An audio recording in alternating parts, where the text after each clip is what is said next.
Salut, si vous ne me connaissez pas encore, moi c'est Nico, je suis prof de maths, et dans cette vidéo on va voir un exercice classique, montrer que trois vecteurs forment une base de l'espace ou non. Alors l'énoncé est le suivant.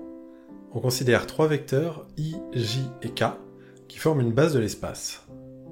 On pose u égale i moins j plus 2k, v égale 2i moins 3j plus k, et w égale moins i plus 3j plus k.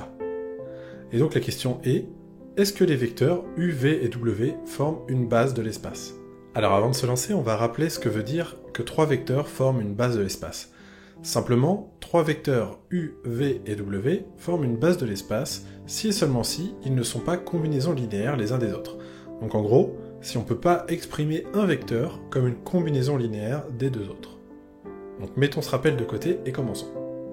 Donc en fait, la méthode va être de chercher à exprimer un vecteur, donc prenons par exemple u, comme combinaison linéaire des deux autres. Si on y arrive, c'est pas une base. Sinon, on n'a plus qu'à s'assurer que v et w ne sont pas colinéaires, et c'est réglé, c'est une base. Donc c'est parti. Du coup, cherchons a et b dans R, tel que u égale av plus bw.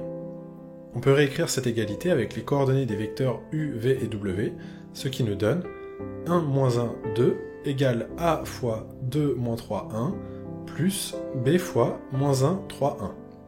Alors pour rappel, pour trouver ces coordonnées, j'ai identifié les coefficients qui étaient devant les vecteurs de base ijk. Donc par exemple, si un vecteur u s'écrit alpha i plus bêta j plus gamma k, alors les coordonnées de u sont simplement alpha, bêta, gamma. Ok, donc revenons à nos calculs. On a une égalité de deux vecteurs après calcul, et donc deux vecteurs sont égaux si et seulement si leurs coordonnées sont égales, ce qui nous donne le système d'équations suivant. 1 égale 2a moins b, moins 1 égale moins 3a plus 3b, et 2 égale a plus b. Donc c'est un système de trois équations et deux inconnues. On va voir ensemble comment le résoudre. En réalité, la méthode est assez simple, on va résoudre ce système pour seulement deux lignes, et on va voir si la solution qu'on trouve est aussi solution de la ligne qu'on avait mis de côté. Donc là, on va choisir de laisser la deuxième ligne de côté, parce que simplement les coefficients sont moins simples. Ça nous donne donc un système de deux équations et deux inconnues. 1 égale 2a moins b, et 2 égale a plus b. Pour résoudre ça, on va le faire par combinaison, parce qu'on voit que dans la première ligne, on a 2a moins b, et dans la deuxième, on a a plus b. Donc en fait, en additionnant les lignes, on remarque que les b vont s'annuler. Donc ça nous donne 1 plus 2 égale 2a moins b plus a plus b. Et en simplifiant, on a 3 égale 3a, et donc a égale 1. Maintenant, on prend une des deux lignes de départ et on remplace a par la valeur qu'on a trouvée 1. Donc prenons par exemple la deuxième ligne.